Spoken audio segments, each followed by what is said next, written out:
नमस्कार दोस्तों, मैं विकास शाक्य आप सबका स्वागत करता हूं अपने चैनल पर। और आज से हम इस ऑडियो बुक सीरीज में कली हनुवाणी, जो कि पहला भाग था कली हनुवाणी का, उसका पूरा ऑडियो नरेशन आपके सामने रख रहे हैं। जैसा कि आपको पता है कि हमारे चैनल पर कली हनुवाणी का एक वर्जन पहले से ही उपलब्ध है। दूसरा वर्जन हमने नरेट किया था, लेकिन पहले वर्जन में हमने कुछ समझाने का भी प्रयास किया था, अपनी तरफ से व्याख्या देने का भी प्रयास किया था। जितना मेरी बुद्धि ने समझा था, उतना हमने उसको सामने रखने का प्रयास किया। अगर कोई त्रुटि रह गई हो तो उसके लिए मैं आपसे क्षमा चाहता हूँ। लेकिन ये जो पहला पार्ट है, जो कि अब इस ऑडियो बुक के माध्यम से आपके सामने है, इसमें केवल और केवल नरेशन होगा एज इट इज, जैसा कि इस बुक में लिखा हुआ है, जिसका नाम है कली हनुवाड़ी। तो आइए आज शुरू करते हैं इसकी प्रस्तावना से। तो आज के इस वीडियो में केवल और केवल प्रस्तावना का अंश होगा। तो आइए देखते हैं क्या कुछ है प्रस्तावना में। घने जंगल की एक साधारण दोपहर में कुछ असाधारण था तो वे अधेड़ आयु के दो पुरुष जो एक पेड़ की आड़ में छिपकर घात लगाए बैठे थे। उनकी लंबी जंगली दाढ़ी और बेतरतीब बालों से ऐसा लग रहा था जैसे कि वे आदिवासी हों। परंतु उनके नकली भेस के ऊपर डाल पर बैठे शांत पक्षी भी भ्रमित नहीं थे। जंगल की चींटी भी बता सकती थी कि वे दोनों बाहरी थे। कुछ अस्पष्ट था तो उन अतिक्रमणकारियों का उद्देश्य। पेड़ की आड़ लेकर वे क्या देख रहे थे? संभवतः उनकी दृष्टि दूर काठ का ईंधन चुन रहे एक आदिवासियों के समूह पर थी। परंतु उस समूह में ऐसा क्या था कि बाहरी जन उनको देखने भयानक जंगल में इतनी दूर घुसे चले आए थे? एक और दिन व्यर्थ हो गया। हे हनुदास जी, अब तो हमें मान लेना चाहिए कि इन आदिवासियों में कोई विशेष बात नहीं है। कहाँ हम मान बैठे थे कि ये चिरंजीवी हनुमान जी को देख सकते हैं। खोदा पहाड़ निकली चुहिया। एक बाहरी पुरुष गहरी श्वास छोड़ते हुए बोला। घात मुद्रा त्याग कर वह चैन से पेड़ के तने के सहारे पीठ लगाकर बैठ गया। हनुदास जी ने भी परास्त स्वर में उत्तर दिया। ठीक कहते हो आप स्वामी जी। और वे भी चैन से स्वामी जी की ओर मुख करके बैठ गए। हनुदास जी के मन का एक कोना अभी भी आदिवासियों के प्रति उत्सुक था। अभी भी उनकी एक आंख दूर अपने कार्य में लीन उन जंगलवासियों पर थी। उनकी दूसरी आंख उन्हें स्वामी जी के चेहरे की झुर्रियों से होकर स्मृतियों के गलियारों में ले गई। वे स्वामी जी तथा अपने एक अन्य साथी के साथ पिछले कई दिनों से इस आदिवासी समाज की गुप्तचरी कर रहे थे। उनका उद्देश्य न तो कोई वैज्ञानिक अनुसंधान था और न ही कोई मनोरंजक सामग्री तैयार करना।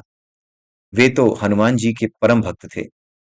वे हनुमान जी और इन आदिवासियों के मध्य स्थापित पवित्र गुरु शिष्य संबंध पर शोध कर रहे थे। वे जानते थे कि हनुमान जी चिरंजीवी हैं और सहस्त्रों वर्ष से इस धरा पर विचरण करते हुए भक्तों की सहायता करते आ रहे हैं। 5 वर्ष पहले तक हनुदास जी के लिए हनुमान शब्द भी अबोध गम्य था। उनका जन्म हिंदू धर्म में नहीं हुआ था। उनके लिए अपने धर्म का अर्थ भी केवल दान दक्षिणा और विशेष अवसरों पर प्रार्थना करना हुआ करता था।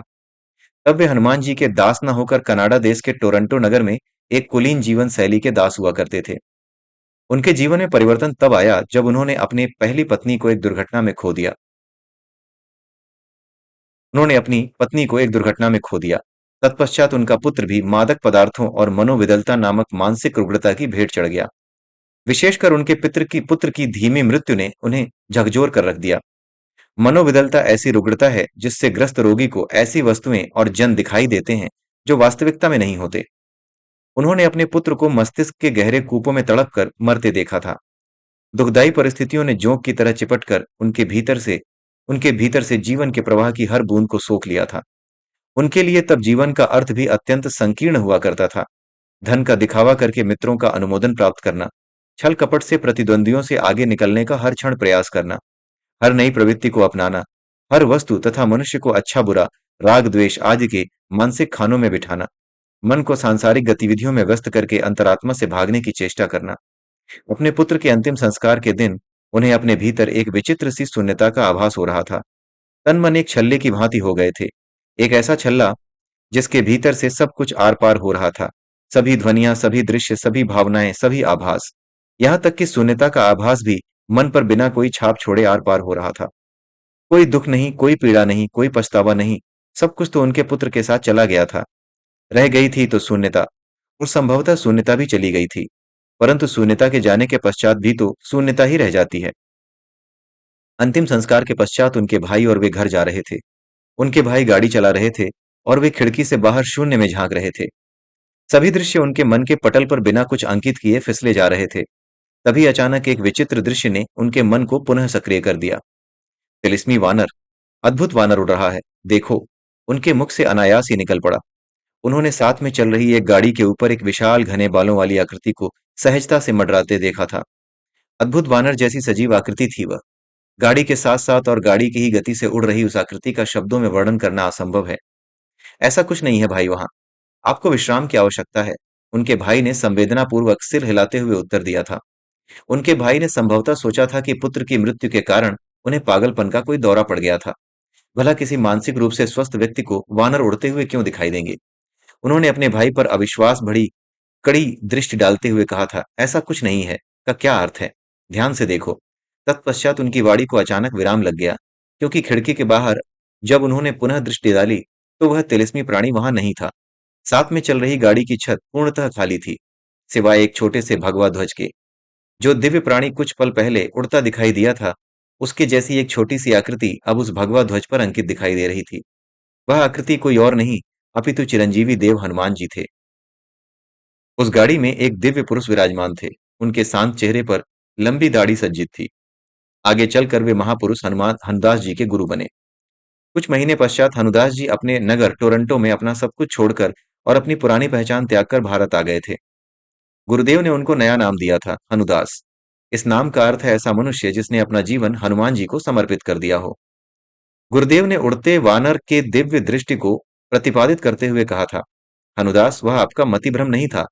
उस दिन आपने सचमुच में चिरंजीवी हनुमान जी के दर्शन किए थे। क्योंकि मैं दुख व अज्ञान से त्रस्त आत्माओं को सही रास्ता दिखाता हूँ, बहुत सारी बुरी शक्तियां मुझे शत्रु के रूप में देखती हैं। हनुमान जी उन्हीं बुरी शक्तियों से मेरी रक्षा करने के लिए मेरे साथ रहते हैं। मतिभ्रम? गुरुदेव को यह क्यों कहना पड़ा कि वह मतिभ्रम नहीं था? कदाचित उन्होंने गुरुदेव के सामने उस घटना का विवरण संदेह भरे शब्दों में कर दिया था। क्योंकि वे पहली बार किसी को उस दृश्य के बारे में बता रहे थे, उन्हें डर था कि कहीं वे उपहास के पात्र न बन जाएं अथवा पागल सिद्ध न हो जाएं। अब वे लज्जित थे कि उन्होंने हनुमान जी की लीलाओं पर संदेह किया। अपनी लज्जा को मिटाने हेतु वे शीघ्रता से बोले, अवश्य गुरुदेव, वह कोई मतिभ्रम नहीं था। वह दृश्य मेरे मन की कल्पना नहीं अपितु वास्तविकता थी। मैंने तब हनुमान शब्द भी नहीं सुना था। मुझे नहीं पता था कि वह दिव्य आकृति किसी धर्म के प्रसिद्ध देव की आकृति है। कल्पना का वृक्ष जानकारी के बीज के बिना नहीं पनपता। मुझे कोई जानकारी ही नहीं थी, तो वह दृश्य मात्र कल्पना कैसे हो सकता था? नहीं, वह वास्तविक था। संभवतः मेरे जीवन का सबसे वास्तविक अनुभव था वह। उस एक पल में मानो मैंने पूरे जीवन को जी लिया हो। मात्र एक पल का दृश्य था वह। उसके पश्चात हनुमान जी पुनः मेरी आंखों से ओझल हो गए। ऐसा लगा जैसे वे एक छोटी सी आकृति बनकर उस ध्वज में अंकित हो गए हों, जो आपकी गाड़ी की छत पर फहरा रहा था। मुझे लगता है हनुमान जी कहीं चले गए थे। वे तब भी आपकी गाड़ी की छत के ऊपर अपने चिर परिचित रूप में उड़ान भर रहे थे। किंतु मेरी आंखें उस दिव्य शक्ति, उस पवित्रता को खो चुकी थीं, जो उनके साक्षात दर्शन करने के लिए आवश्यक होती है। अब मेरी आंखें ध्वज पर हनुमान जी की केवल एक फोटो की छाप देख सकती थीं। व्यापक मुस्कान के साथ गुरुदेव जी बोले, ध्वज पर मात्र एक छाप, साधारण दृष्टि को बस यही तो दिखाई देता है। हे हनुदास, क्या आपको पता है, महाभारत के युद्ध के दौरान हनुमान जी अर्जुन के रथ के ऊपर विराजमान थे। उन्हें अर्जुन के रथ की रक्षा का कार्य सौंपा गया था। केवल पांडव और भगवान श्री कृष्ण उनको वहां देख सकते थे। शत्रुओं की आंखें कुछ देख सकती थीं, तो केवल वह ध्वज जो रथ के ऊपर फहरा रहा था, और हनुमान जी की आकृति जो उस ध्वज पर अंकित थी। गुरुदेव ने कक्ष में स्थापित हनुमान जी की मूर्ति की ओर एक सूक्ष्म व रहस्यमय दृष्टि डाली। एक क्षण के लिए ऐसा लगा मानो मूर्ति ने अपनी पलकें झपकाकर गुरुदेव का अभिवादन स्वीकार किया हो। गुरुदेव ने आगे बताया, केवल पवित्र आत्माएं हनुमान जी को देख सकती हैं। जब आप अपने पुत्र का अंतिम संस्कार करके लौट रहे थे, तब आपका मन पूर्णतः रिक्त था, बाहरी संसार के लाग लपेटों से पृथक। जिस क्षण आपने हनुमान जी को मेरी गाड़ी के ऊपर उड़ते हुए देखा, उसी क्षण आपका मन पुनः सक्रिय हो गया। आपका मन उन्हीं चीजों में उलझ गया जिन चीजों में मानव मन प्रायः उलझा रहता है। उस दिव्य अनुभव को मुक्त भाव से पारित करने की बजाय आपका मन एक ऐसी बनी बनाई श्रेणी, एक ऐसा मानसिक खाना ढूंढने में व्यस्त हो गया जिसमें वह अनुभव समा सके। आपका मन उत्तेजना पूर्वक उन मानसिक डिब्बों की उथल पुथल करने लगा जिसमें अतीत के अनुभवों से प्राप्त स्मृतियां जमा होती हैं, और संभवतः वहां से कुछ गड़े गड़ाए शब्द निकाल कर लाया, जैसे मायावी, असंभव, भ्रम, कल्पना। आपके मन के इन संकीर्ण प्रयासों से आपकी आत्मा को पुनः मैला कर दिया, और हनुमान जी आपको दिखाई देना बंद हो गए। जब आपकी आत्मा पुनः उतनी ही पवित्र हो जाएगी, जितनी उस दिव्य क्षण में थी, वे आपको पुनः दिखाई देने लगेंगे। गुरुदेव, मुझे अपनी आत्मा को पुनः पवित्र करने के लिए क्या करना चाहिए? मैं अपने परिवार को पहले ही खो चुका हूँ। यदि आत्मशुद्धि के लिए त्याग आवश्यक है, मेरे पास तो अब त्याग करने के लिए कुछ भी नहीं है। उनके मुख से यह प्रश्न निकला जबकि उनके मन में सहानुभूति प्राप्त करने की लालसा हिलोरे मार रही थी। एक जागृत आत्मा ही पवित्र आत्मा है। गुरुदेव ने अपनी एक पालतू पक्षी, जो उनकी बाह पर बैठा था, उसके पंख सहलाते हुए यह ज्ञानोक्ति कही। तत्पश्चात थोड़ा आगे झुककर हनुदास जी की आंखों में झांकते हुए गुरुजी बोले, एक पवित्र आत्मा वह है जो जानती ही कि वह कौन है और किस प्रयोजन से इस संसार से जुड़ी है। हे हनुदास जी, आत्मा, हे हनुदास जी की आत्मा, क्या आप जानती हो कि आप कौन हो और किस उद्देश्य से इस संसार में लीन हो? उन्होंने तुरंत उत्तर दिया, हाँ गुरुदेव, मेरा उद्देश्य अब मात्र आपकी सेवा में शेष जीवन बिताना है। अब तक का सारा जीवन मैंने भौतिकता के संकीर्ण सरोवर में गोते मारते हुए बिता दिया। अब मैं शेष जीवन परम सत्य की खोज में बिताना चाहता हूँ। गुरुदेव ने अपना वह हाथ आगे बढ़ाया जिस पर उनका पालतू पक्षी बैठा था। पक्षी ने इसको मिलाप का समय समाप्त होने का संकेत मानकर उड़ान भरी। गुरुदेव शांत स्वर में बोले, हनुदास, मैंने प्रश्न आपकी आत्मा से पूछा था और उत्तर दिया आपके मन ने। हनुदास को अब कोई उत्तर नहीं सूझा। गुरुदेव के मुख पर हल्की सी मुस्कान छा गई। उनके होठों से ज्ञान शब्द निकले। आपकी आत्मा इस युग की अधिकांश आत्माओं की तरह सुप्त है। थोड़ी बहुत जागृति उस दिन आई थी जिस दिन आपने अपने हाथों से अपने पुत्र का अंतिम संस्कार किया था। उस संक्षिप्त जागृति के पश्चात आपकी आत्मा पुनः निद्रा को प्राप्त हो गई। पहले आपका मन भौतिक सुखों के पीछे भाग रहा था और अब आध्यात्मिकता के नाम पर विश्राम के पीछे भाग रहा है। यह सुनकर वे गुरुदेव के चरणों में साष्टांग अवस्था में गिरकर अनियंत्रित रूप से रोने लगे थे। गुरुदेव अविचल व उदासीन बने रहे। अपने शिष्य को किसी भी तरह की सांत्वना देने के बजाय वे मंद स्वर में भजन गुनगुनाने लगे। गुरुदेव तब तक कुछ नहीं बोले जब तक कि हनुदास जी स्वयं को साध कर और रोना बंद करके चुपचाप सीधे नहीं बैठ गए। यह दुर्बलता और रुदन आपकी आत्मा का नहीं, अपितु आपके मन का है। आप एक शक्तिशाली आत्मा हो, जो चिरंजीवी हनुमान के साथ दिव्य बंधन में बंधी हुई है। किंतु आपका मन इस बाहरी संसार अर्थात माया का एक दुर्बल दास है। माया के पास आपके मन को नियंत्रित करने के असंख्य ढंग हैं। उनमें से एक ढंग है आपके तन मन पर पराई आत्माओं की घुसपैठ कराना। तन मन एक यंत्र है जिसकी सहायता से आपकी आत्मा संसार के विभिन्न अनुभवों को जीती है। यंत्रों की कमी नहीं है। आपकी आत्मा पर हनुमान जी की दृष्टि है और आपकी आत्मा की दृष्टि आपके तन मन पर होनी चाहिए। एक अच्छा तन मन धारण करने के लिए आत्मा का जागृत होना पर्याप्त है। आपकी आत्मा को एक अच्छे तन-मन के माध्यम से माया के विभिन्न अनुभवों के रस का पान करना चाहिए। परंतु आपके और आपकी तरह लाखों अज्ञानी आत्माओं के साथ यह क्रम उल्टा हो रहा है। आपका तन-मन माया से निर्देश ले रहा है और आपकी आत्मा अज्ञान की निद्रा सो रही है। ज्यों ही आपकी आत्मा पुनः जागृत होती है, उनके मन ने गुरुदेव के शब्दों पर चिंतन करना बंद कर दिया था। वे रिक्त मन से गुरुदेव की ओर टकटकी लगाए देख रहे थे। दिव्य प्रकाश की एक किरण ने उनका आगे का मार्ग प्रशस्त कर दिया। अगली प्रातः वे गुरुदेव के आश्रम से निकल पड़े थे। उन्हें अपने गंतव्य का ज्ञान नहीं था। वे निकल पड़े थे अज्ञात राहों पर। साथ में था तो केवल एक आवश्यक दैनिक सामग्री से भरा थैला और गुरुदेव का आशीर्वाद। अगले कई महीने वे भटके थे, जगमगाते नगरों से लेकर अंधकार में डूबे दूरवर्ती ग्रामों तक, प्रबल पर्वतों से लेकर अंतहीन मैदानों तक, निर्जन गुफाओं से लेकर धार्मिक जनसभाओं तक। वे क्या ढूंढ रहे थे? कदाचित कुछ भी नहीं। उन्होंने हर जीवन क्षेत्र के मनुष्यों से भेंट की, चाहे वे योगी हों जो एकांत गुफाओं में रहते हैं, अथवा वे महापुरुष जो अपने लाखों अनुयायियों का मार्गदर्शन करते हैं। अनुदास जी ने सभी के दर्शन किए। प्रयोजन कोई नहीं था। वे बस चलते गए और दिव्य जनों से निरंतर मिलते गए। उस गंतव्यहीन यात्रा में उन्हें भांति-भांति के अनुभव हुए। उन्होंने सभी अनुभवों को अपने मन के कपाटों के मध्य से ऐसे आर-पार होने दिया, जैसे नदी के तटों के मध्य से जल प्रवाहित होता है। उनकी आत्मा जागृत हुई या नहीं, यह तो पता नहीं। उनका मन अवश्य शांत होकर ऐसी गहरी निद्रा में लीन हो गया था कि अब किसी प्रकार का अनुभव छाप नहीं छोड़ता था। सुखप्रद अनुभव हो अथवा दुखप्रद, रुचिकर अनुभव हो अथवा अरुचिकर, अब माया द्वारा फेंका गया किसी भी आकार तथा प्रकार का अंकुड़ा उनके मन को नहीं फंसा सकता था। यह तो तय था कि माया का उनके तन मन से नियंत्रण समाप्त हो चुका था। यह तय नहीं था कि उनकी आत्मा जागृति को प्राप्त हुई थी या नहीं। उनके सुषुप्त मन में तब तनिक झुरझुरी पैदा हुई जब भाग्य ने उनको उन आदिवासियों का पता दे दिया जो कदाचित हनुमान जी के शिष्य थे।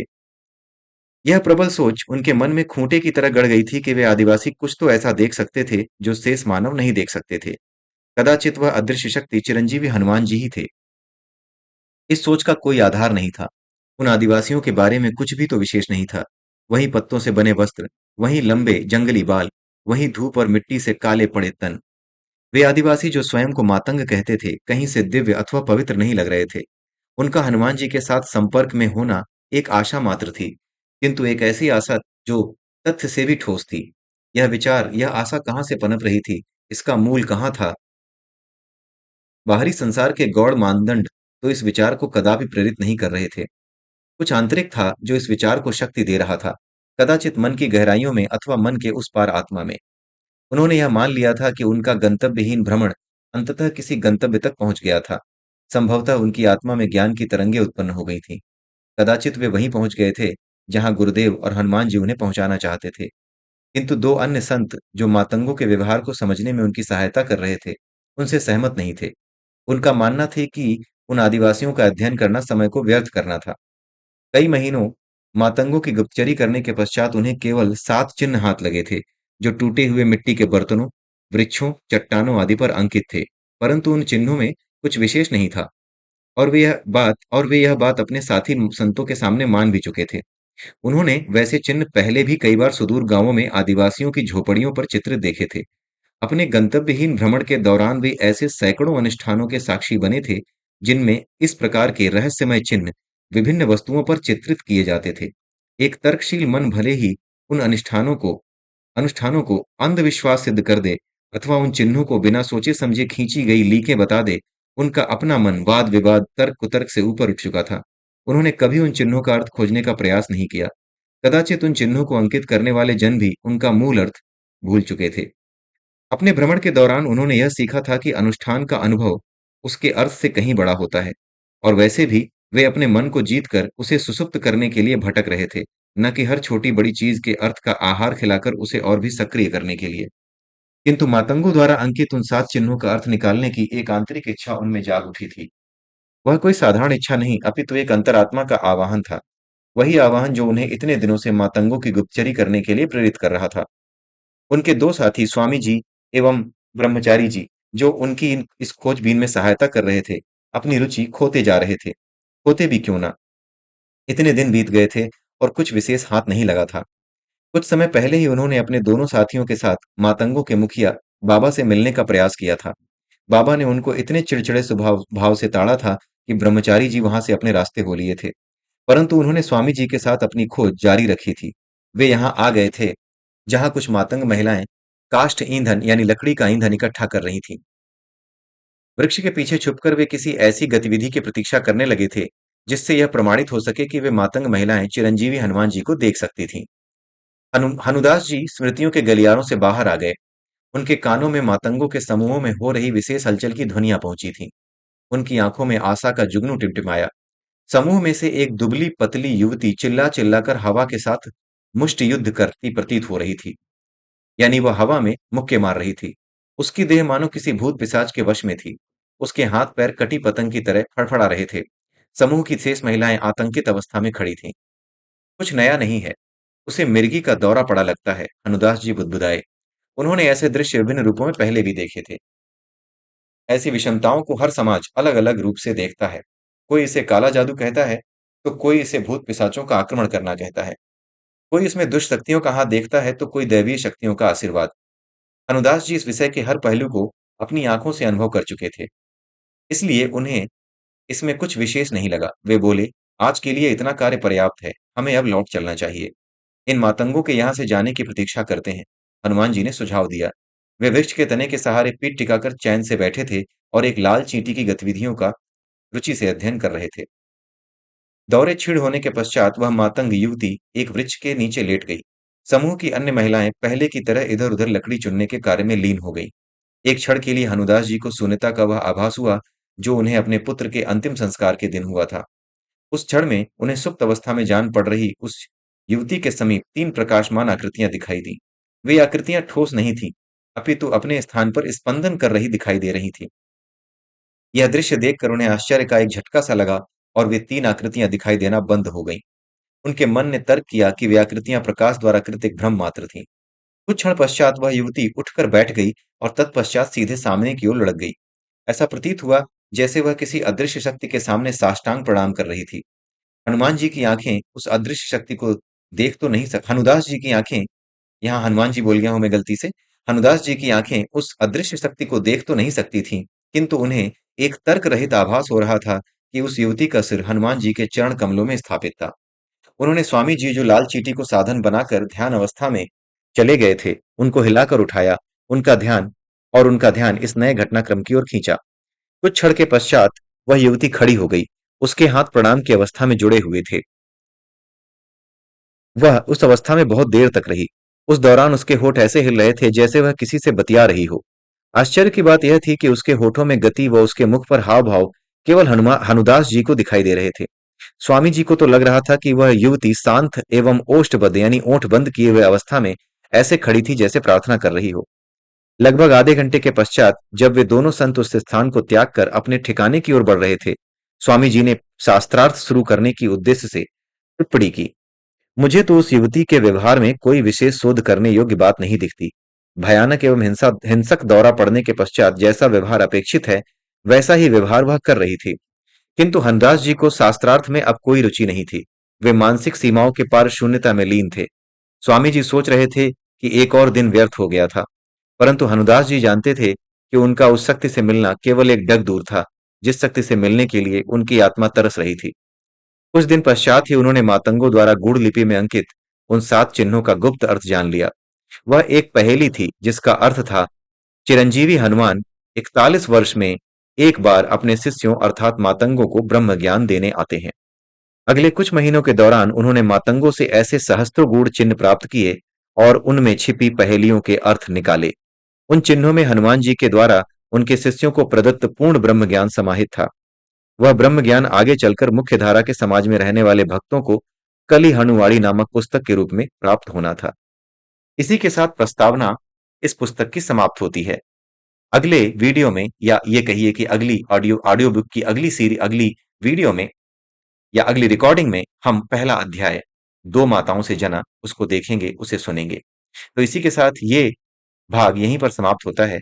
अगले वीडियो में फिर मिलते हैं, तब तक के लिए जय सिया राम, जय श्री कृष्णा, जय श्री राधे।